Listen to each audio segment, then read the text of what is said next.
Episode 1। Delhi के famous बार hoot bistro के congested room में लगे एक टूटे शीशे में खुद देखकर कार्तिक आज भी हर दिन की तरह कह रहा था, बस 6 महीने और मेरा टाइम आने ही वाला है। अब देखेगी मुझे दुनिया और कहेगी। वो अपनी बात पूरी करता, लेकिन तभी उसका बेस्ट फ्रेंड नील वहां पहुंचकर बोला, कार्तिक जल्दी चल, तुझे पता है ना आज कॉलेज जल्दी पहुंचना है, और तू ये सारा दिन क्या बड़बड़ करता रहता है।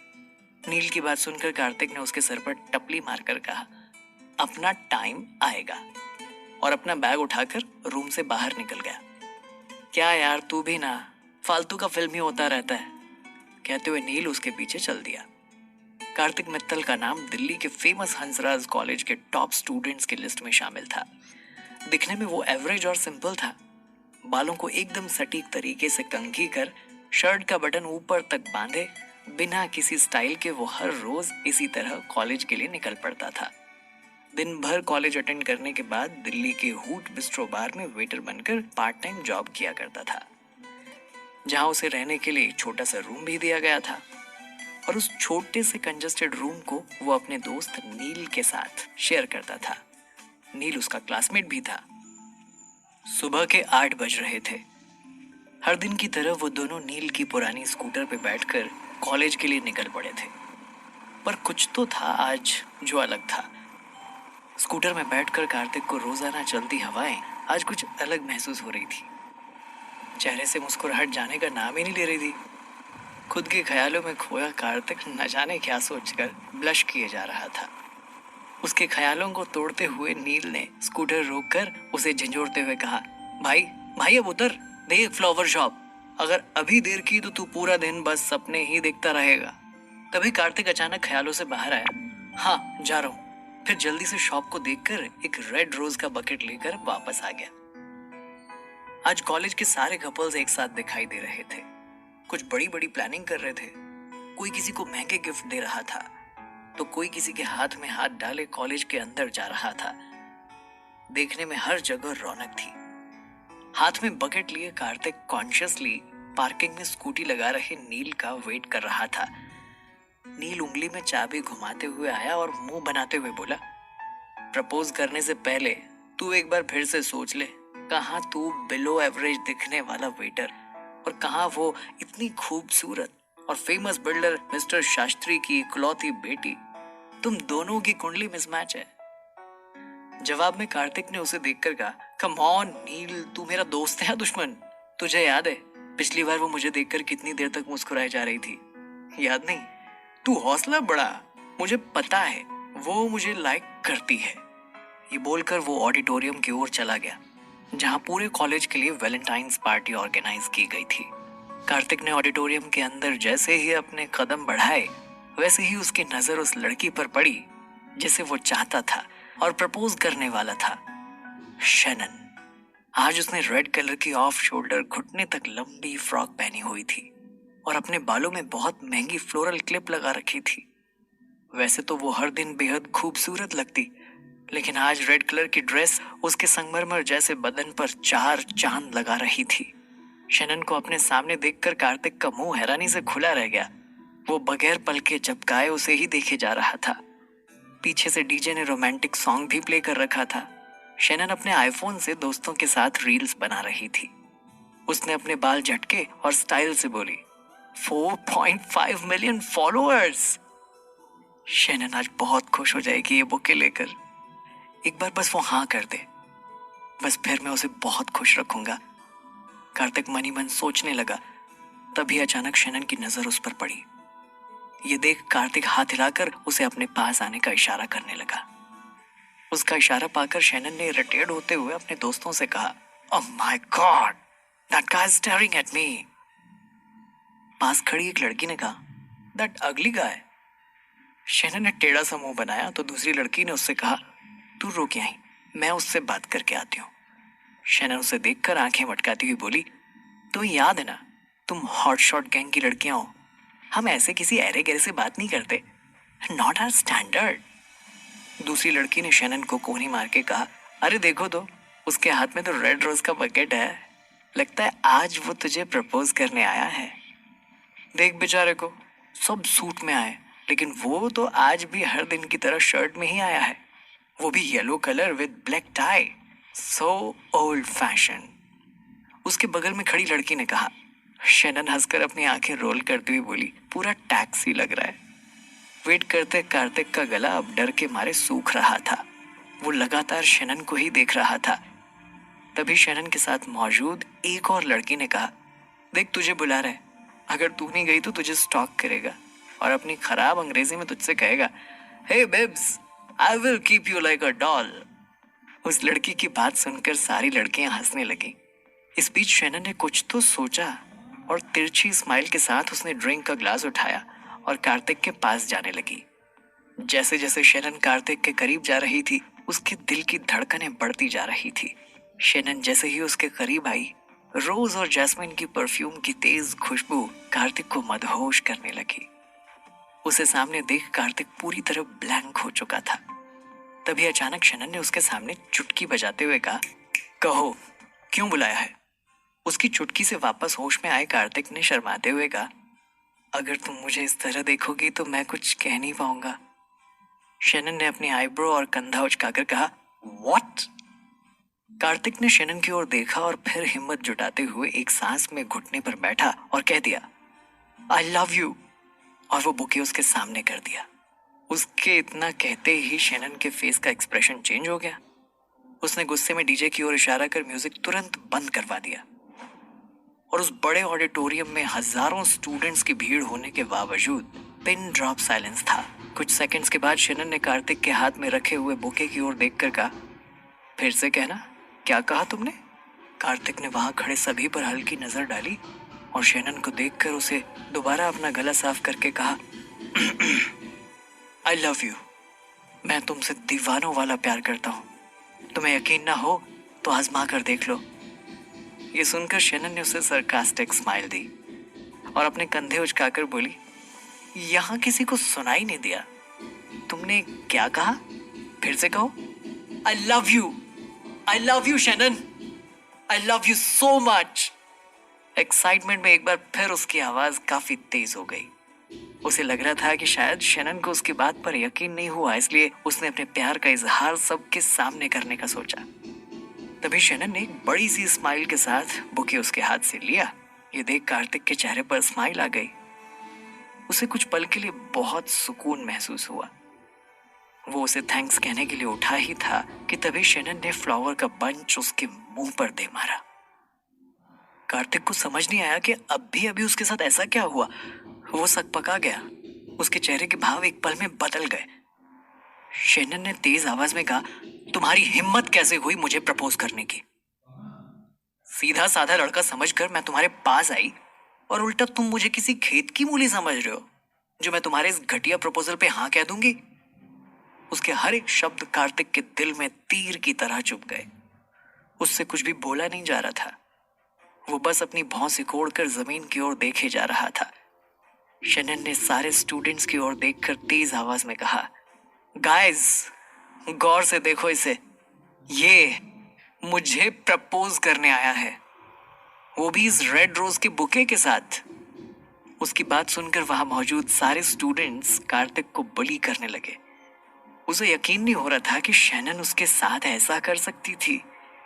उसे लगा कि हो सकता है शायद शैनन उसे मना कर दे, पर वो इस तरह से उसे और उसकी फीलिंग्स को जलील करेगी, उसकी उम्मीद उसे बिल्कुल नहीं थी। वो वहां से अपनी आंखें सारे स्टूडेंट्स से चुराकर बाहर निकलने लगा। तभी कॉलेज के कुछ लड़कों ने उसका रास्ता रोक उसे घेर लिया। एक लड़के ने उसे देखकर कहा, क्यों बे बैटरी, तुझे भी वैलेंटाइन डे का बुखार चढ़ा हुआ है। अब मैं अपनी शक्ल देखी तूने आईने में। तब तक नील भी वहां पहुंच चुका था। वो घेरे के बीच कार्तिक के पास जब पहुंचा, तभी नील को देखकर दूसरे लड़के ने कहा, अबे डबल बैटरी, समझा इस सिंगल बैटरी को, औकात में रहे। अपनी बेइज्जती तो कार्तिक को बर्दाश्त थी, लेकिन अपने दोस्त के लिए गलत सुन उसने गुस्से भरी नजर उस पर डाली। कार्तिक उन लड़कों को बहुत कुछ बोल पाता, उससे पहले ही नील उसे जबरदस्ती वहां से ले गया। दोनों बाहर गार्डन की बेंच पर आकर बैठ गए। कार्तिक का दिल पूरी तरह से टूट गया था। कुछ देर तक कुछ न बोलने पर नील ने उसे समझाते हुए कहा, देख मैंने तुझे पहले ही समझाया था, शैनन तेरे लायक लड़की नहीं है। चुप्पी तोड़कर कार्तिक ने अपनी आंखों से आंसू पोंछते हुए कहा, सच बोल, मैं उसके लायक लड़का नहीं हूँ। वो कितनी प्यारी है, लेकिन मैं तो बस एक वेटर।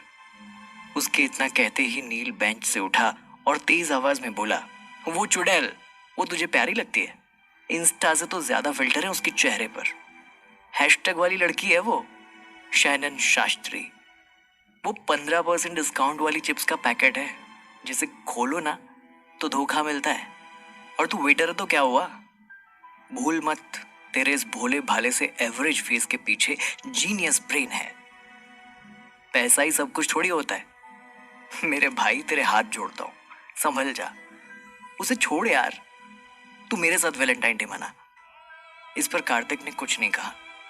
उसे देखकर नील ने एक बार फिर से सीरियस होकर कहा, ओए देवदास, तू सुन रहा है ना मैं क्या बोल रहा हूँ? लड़की का चक्कर छोड़, पढ़ाई लिखाई पर ध्यान दे। अगर हम जैसे लड़के कुछ बनकर पैसा नहीं कमाए ना, तो जिंदगी भर कुंवारे ही रह जाएंगे। हम जैसों को किसी लड़की को पाने के लिए जिंदगी में एक्स्ट्रा मेहनत करनी पड़ती है। ये सुन कार्तिक अपनी जगह से उठकर कॉलेज के मेन गेट की तरफ जाने लगा। उसे यूं जाता देख नील ने जोर से आवाज देकर कहा, अबे मजनू की आखिरी पीढ़ी कहाँ जा रहा है?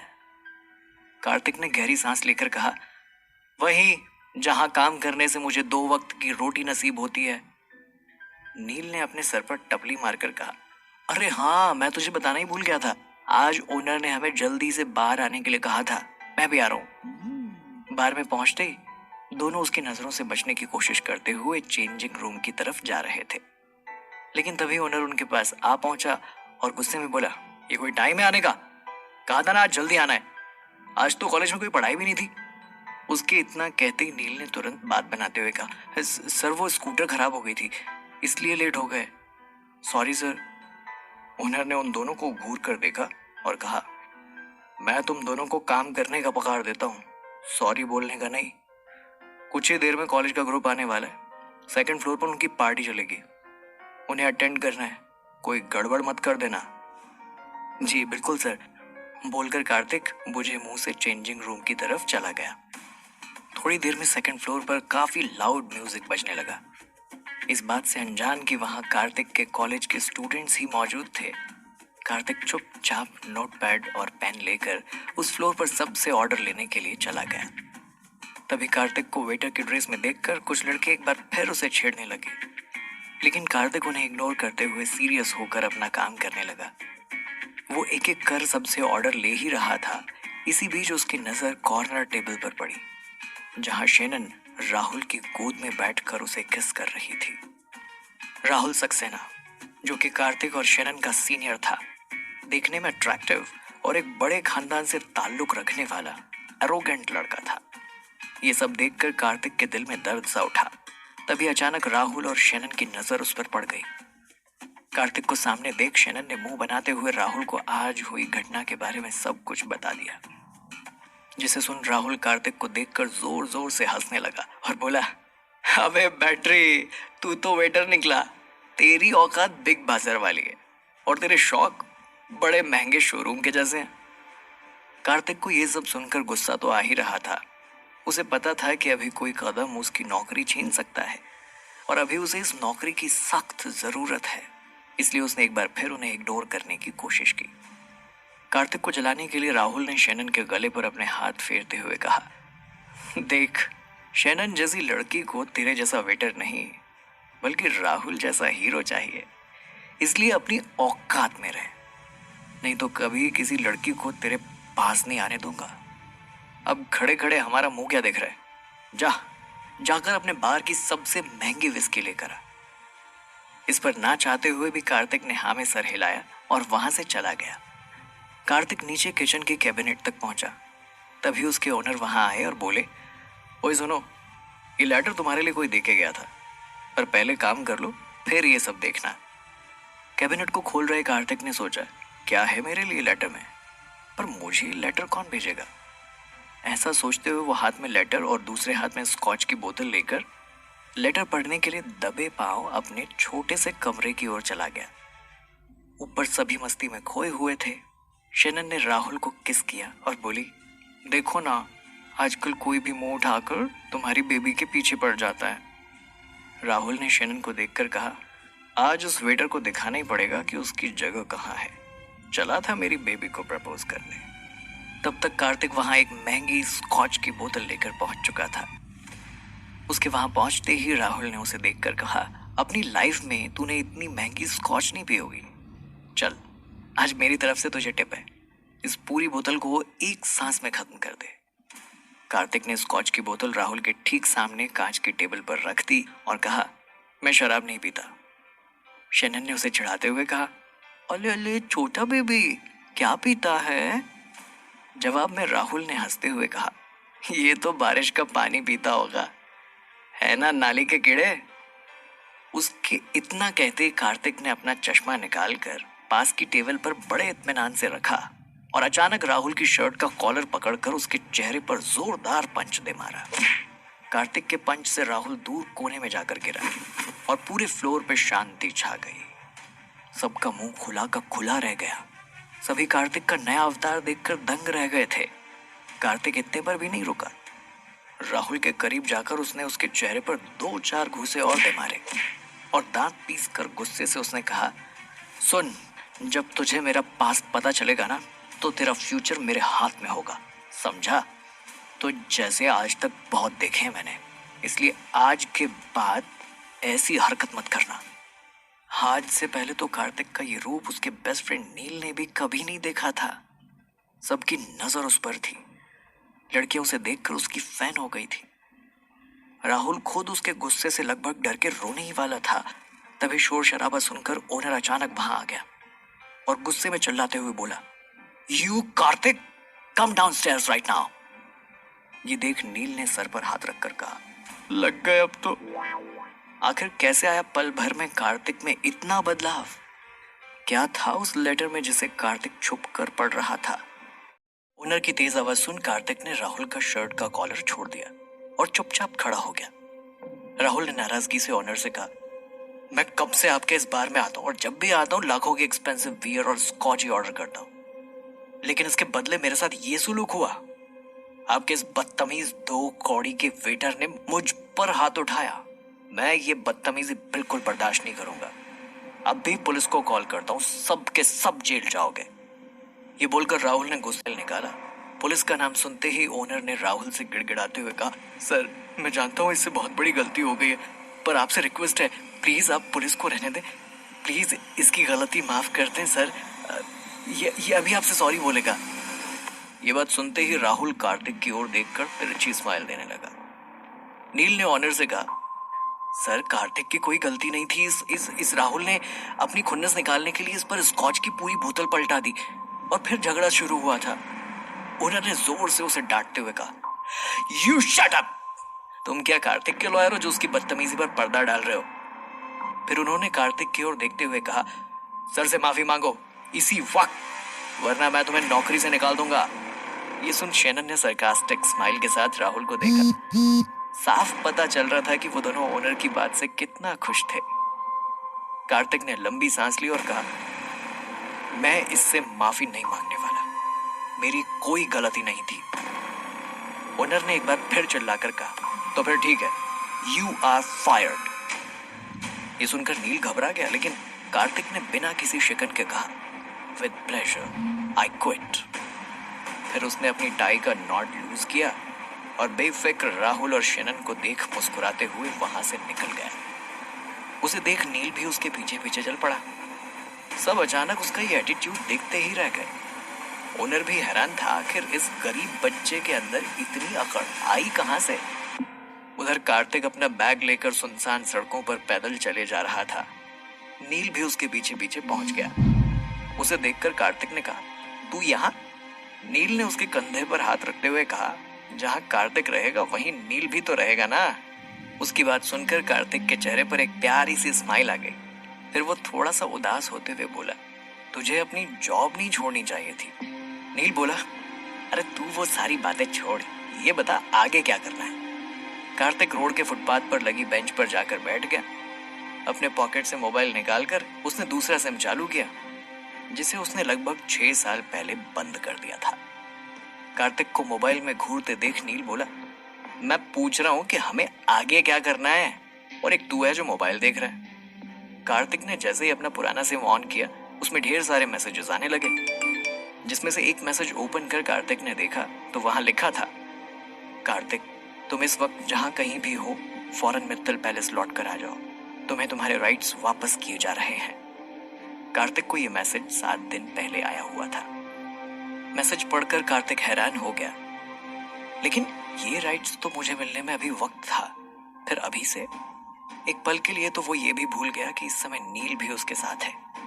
कार्तिक की हल्की हल्की आवाज सुन नील ने अजीब सा फेस एक्सप्रेशन देकर कहा, कार्तिक, तुझे फिर से दौरे पड़ने शुरू हो गए, या हमारे खाने के लाले पड़े हुए हो और एक तू है कि?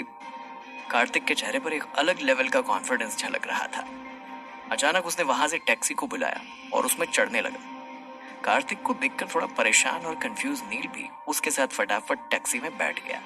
अब यार, अब तो बता दे कहाँ जा रहे हैं? कार्तिक ने फाइनली उसकी ओर स्माइल कर कहा, बस देखते जा, अपना टाइम आ गया। और आंखें बंद कर टैक्सी की सीट पर आराम से टेक लेकर बैठ गया। उसकी बंद आंखों के सामने धुंधली सी तस्वीर घूमने लगी। कार्तिक मित्तल फैमिली का असली वारिस नहीं है, इसलिए तुम कितना भी कह लो, उसे 7 साल अपनी पहचान छिपा कर रखनी ही होगी। अगर इस शर्त में वो कामयाब हुआ तभी उसे अपना हक मिलेगा। किसी की भारी सी आवाज आई, पर आप मेरे बच्चे को ऐसे कैसे भेज सकते हैं? खुद से अलग कैसे कर सकते हैं? इसमें उसकी क्या गलती है कि वो इस घर का नहीं? उसे तो मैं लेकर आई थी। आपको भी ये बात पहले से पता थी तो आपने पहले मना क्यों नहीं किया? आप इस बच्चे के साथ मुझे भी सजा दे रहे हैं। कार्तिक की मां ने रोते हुए कहा, जो कह दिया सो कह दिया। अगर इस घर के लायक बनना है तो उसे इस दौर से गुजरना ही पड़ेगा। हम एक बच्चे के चलते इस महल के नाम पर आंच नहीं आने देंगे। सालों और पीढ़ियों की मेहनत है, इसके लायक बनना पड़ता है। ये आप ठीक नहीं कर रहे ठीक। कोई तो रोक लो, मेरे बच्चे को मत ले जाओ, ये मैं नहीं होने दूंगी। कार्तिक अपना बीता हुआ कल सोच ही रहा था, तभी एक बड़े से पैलेस के सामने टैक्सी रुक गई और इसी के साथ उसकी खुलती आंखों से एक आंसू टपक गया। कार्तिक ने टैक्सी से उतर ड्राइवर को उसके पैसे दिए और दोनों हाथ अपने पॉकेट में डालकर उस आलीशान पैलेस को देखने लगा। व्हाइट कलर के संगमरमर से बने उस आलीशान पैलेस के बड़े से गेट के बाहर मित्तल पैलेस लिखा हुआ था। उस पैलेस को देख नील ने कार्तिक से बड़े ही एक्साइटमेंट के साथ कहा, अच्छा, अब मुझे समझ में आया, तो अब हम यहाँ जॉब करने वाले हैं। Nice, very nice. पैलेस के अंदर एक बड़ा सा वाटर फाउंटेन था, जिसमें अलग अलग कलर्स की लाइट्स लगी हुई थी। रात के वक्त वो फाउंटेन बेहद खूबसूरत दिखाई दे रहा था। साथ ही आसपास बहुत बड़ा गार्डन भी था, जिसे देख कार्तिक वहां रुक गया। उसे रुका देख नील ने कोहनी मारकर धीरे से कहा, अब तू ये मत कहना कि तू गलती से यहाँ आ गया। देख यार, मैंने यही नौकरी करने का मन बना लिया है, अब बस। तभी वॉचमैन भागते हुए उन दोनों की तरफ आया, अपने जेब से निकालकर एक चाबी कार्तिक को पकड़ाते हुए बोला, वेलकम बैक प्रिंस। कार्तिक उसकी तरफ देखकर हल्का सा मुस्कुरा दिया। नील ने वॉचमैन को करेक्ट करते हुए कहा, इनका नाम प्रिंस नहीं कार्तिक है। पर वॉचमैन और कार्तिक दोनों ने ही इस बात को इग्नोर कर दिया और कार्तिक अंदर एंटर करने लगा। पैलेस का लिविंग रूम बेहद बड़ा और खूबसूरत था। वहां सेंटर पर काफी बड़ा सा एक्सपेंसिव झूमर टंगा हुआ था और बड़े बड़े आलीशान व्हाइट कलर के सोफे रखे हुए थे। जब नील अंदर आया तो उसका मुंह ये सब देखकर खुला का खुला रह गया। तभी वहां एक आदमी आया जिसकी उम्र तकरीबन 55 से 60 के बीच रही होगी। उन्होंने महंगा 3 पीस सूट पहना हुआ था और हाथों में महंगी छड़ी थी। चेहरे पर फ्रेंच कट सफेद दाढ़ी उनकी उम्र की गवाही दे रही थी। उन्होंने जैसे ही कार्तिक को देखा बहुत खुश हुए और कहा, वेलकम बैक प्रिंस। कार्तिक ने उन्हें गौर से देखकर पहचानने की कोशिश की। उस शख्स ने सामने आकर कहा, प्रिंस, मैं आपका फैमिली लॉयर हर्षल चौहान, आपके पिताजी का सबसे खास दोस्त। आपको याद है, हम तब मिले थे जब आप 8 साल के थे। उनके इतना कहते ही कार्तिक ने पहले कुछ सोचा और फिर अचानक से उसके चेहरे पर एक बड़ी सी स्माइल आ गई। वो चौहान अंकल के गले लग गया। कार्तिक को यूं गले मिलते देख चौहान अंकल की आंखें नम हो गई। कार्तिक हैरान होकर बोला, अंकल अभी तो शर्त पूरी होने में 6 महीने का वक्त है, लेकिन मुझे मैसेज आया कि हाँ छोटे मालिक, आपको आपके राइट्स वापस लौटाए जा रहे हैं क्योंकि आप पूरे मित्तल प्रॉपर्टी के अकेले वारिस हैं। अंकल चौहान ने उसे रोकते हुए कहा। उनके इतना कहते ही नील के मुंह से जोर से निकला, क्या? पहले प्रिंस अब वारिस? कार्तिक ने चौहान अंकल से पूछा। मैं कुछ समझा नहीं अंकल। जवाब में चौहान अंकल ने अपने बहते आंसुओं को पोंछते हुए कहा, कुछ महीने पहले आपके पिताजी की एक कार एक्सीडेंट में डेथ हो गई थी। जब तक आपकी ये शर्त खत्म नहीं हो जाती तब तक ये आपको नहीं मिलने वाला था, पर अब जब कोई नहीं है तो विल के मुताबिक कोर्ट आपको ही सब कुछ सौंपने के लिए कहता है। अपने पिताजी की मौत की खबर सुन कार्तिक ने अपनी आंखें बंद कर ली। उसे याद आया कि किस तरह उसके जाने से उसकी माँ की हार्ट अटैक से मौत हो गई थी। वो आखिरी बार था जब उसने इस पैलेस को गेट के बाहर से ही देखा था, उनके अंतिम संस्कार पर। वो अपने पिताजी की अकड़ और उनकी शर्त जानकर कभी लौट कर आने वाला नहीं था, लेकिन माँ की मौत के बाद उसने खुद को समझाया और ठाना कि वो अपनी माँ की अंतिम इच्छा जरूर पूरी करेगा। वो वापस इस घर का वारिस बनने जरूर आएगा, जैसा उसकी माँ चाहती थी। चौहान अंकल ने कहा, मैं जानता हूँ कि आपके पिताजी ने हमेशा आपसे सौतेला बर्ताव किया, यहाँ तक कि आपको अकेला भी छोड़ दिया। ये सब जानकर भी आप यहाँ उनकी मौत का दुख मना रहे हैं। इससे ज्यादा उन्हें कुछ और नहीं चाहिए। मुझे हमेशा ही आप पर भरोसा था कि आप इस वसीयत को संभालने जरूर आएंगे। कार्तिक ने मानो अपना दुख एक सांस में दबा लिया। वो जानता था कि किसी के जाने पर उसको कोसने का कोई मतलब नहीं। उसने अपनी आंखें खोली। उसने एक और गहरी सांस लेते हुए चौहान अंकल से पूछा, अंकल मुझे आगे क्या करना होगा? आपको सिटी बैंक जाकर वहां के मैनेजर मिस्टर खन्ना से मिलकर अपनी प्रॉपर्टी के पेपर्स लेने होंगे और 48 घंटों के अंदर आपकी प्रॉपर्टी आपके नाम ट्रांसफर हो जाएगी। इसी के साथ नील और कार्तिक ने तय किया कि वो दोनों आज ही रुककर थोड़ा आराम करेंगे। कार्तिक ने वॉचमैन द्वारा दिए गए चाबी से बहुत सालों के बाद अपना रूम खोल कर देखा। नील एक बार फिर उसका रूम देखकर हैरान था। उसने कहा, ये बच्चों के कमरे में क्यों लेकर आया यार? मैं जानता हूँ तू इस घर का मालिक बन गया है, लेकिन ये कोई वक्त है खिलौनों से खेलने का? तभी उसे रेशमी बेडशीट वाला बेड दिखा। अब तक तो उसे एसी की हवा भी लग चुकी थी। कार्तिक ने भावुक होकर उन खिलौनों को देखते हुए कहा, ये मेरे बचपन का कमरा है, पता है तुझे? वो जैसे ही नील को देखने के लिए मुड़ा, उसने देखा कि नील बिना जूते उतारे ही बेड पर फैलकर सो चुका था। अगले दिन सुबह 9 बजे वो तैयार होकर नीचे आ गए। कार्तिक ने अंकल से कहा, मैं बैंक होकर आता हूँ, बेस्ट ऑफ लक। अंकल ने उसके सर पर हाथ रखते हुए कहा और इसी के साथ नील और कार्तिक दोनों पैलेस से बाहर आ गए। पैलेस से बाहर निकलते ही नील कार्तिक की पीठ पर चढ़ गया और खुश होकर बोला, क्या बात है, कहा दुनिया तुझे एक साधारण वेटर मानती है और तू निकला छोटा मालिक, क्या बात है दोस्त। कार्तिक ने मुस्कुराते हुए कहा, अब बस भी कर। कुछ देर के बाद सिंडिकेट बैंक पहुंच गए। उनके आते ही रिसेप्शनिस्ट ने उनसे पूछा, sir how can I help you? Kartik ने कहा, मुझे यहाँ मैनेजर मिस्टर खन्ना से मिलना है। रिसेप्शनिस्ट ने अपनी टेबल पर रखी कंप्यूटर स्क्रीन में कुछ एंटर किया और कहा, क्या आप मुझे बता सकते हैं कि आप उनसे क्यों मिलना चाहते हैं? कार्तिक ने कहा, मित्तल प्रॉपर्टीज अपने नाम ट्रांसफर कराने के लिए। रिसेप्शनिस्ट ने एक्सप्रेशनलेस फेस के साथ कहा, क्या आप मेरे साथ मजाक कर रहे हैं? कार्तिक ने नहीं में सर हिलाया और कहा, आप प्लीज मेरा टाइम वेस्ट मत कीजिए, थोड़ा अर्जेंट है।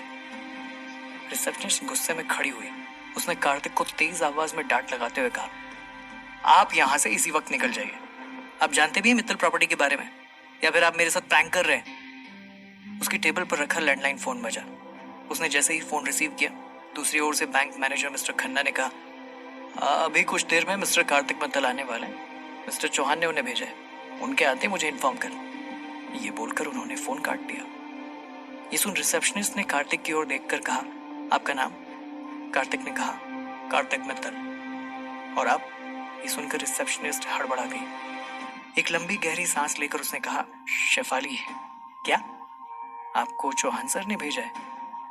इस पर कार्तिक ने जैसे ही हाँ में सर हिलाया, शेफाली की टोन तुरंत चेंज हो गई। उसने अपने चेहरे पर फेक स्माइल देखकर कहा, वेलकम सर, प्लीज आप मेरे साथ आइए, प्लीज कम।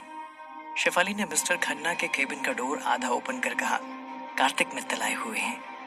कार्तिक का नाम सुनकर मैनेजर अपनी सीट से उठ खड़ा हो गया और शेफाली से बोला, इडियट, मैंने तुमसे कहा था ना कि जैसे ही वो बैंक पहुंचे मुझे इन्फॉर्म करना, मैं खुद इन्हें वेलकम करने आ जाता। अरे सर, आइए ना, अंदर आइए, बैठिए। शेफाली चुपचाप सर नीचे कर खड़ी रही। बैंक मैनेजर ने गुस्से से कहा, अब यहाँ खड़ी होकर मेरा मुंह क्या देख रहे हो, जाओ जल्दी से स्पेशल चाय लेकर आओ। शेफाली ने जाते जाते धीरे से कार्तिक से कहा, आई एम सॉरी, मैंने आपको पहचाना नहीं था।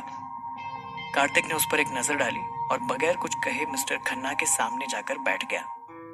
शेफाली का चेंज्ड बिहेवियर देख नील कार्तिक के बगल में बैठकर आंखें मटकाते हुए देखने लगा और मन ही मन बोला, वाह भगवान वाह, क्या किस्मत दी है, धन्य हो आप। तभी मिस्टर खन्ना ने कहा, सर कुछ छोटी सी फॉर्मेलिटीज है, आपको हमारे साथ पूरी करनी होगी। कार्तिक ने कहा, श्योर।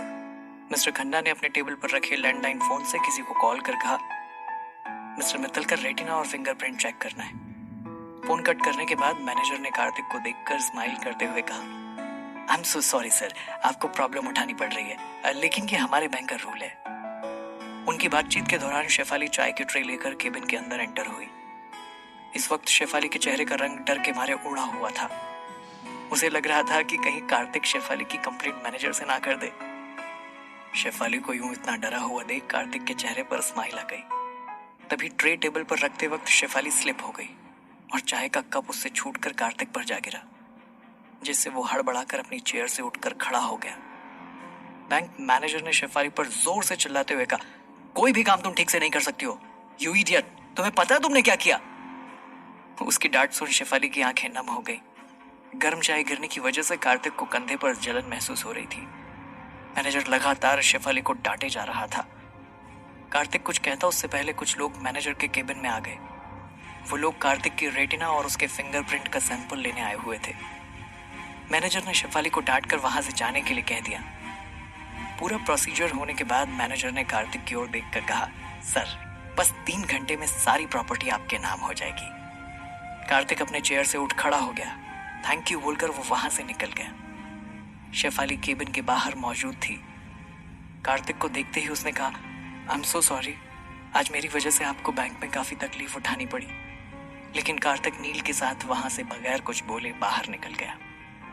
बाहर निकलते ही कार्तिक और नील के सामने एक BMW आकर रुकी। ग्लास डाउन होते ही कार्तिक ने देखा ड्राइविंग सीट पर कोई और नहीं बल्कि राहुल मौजूद था।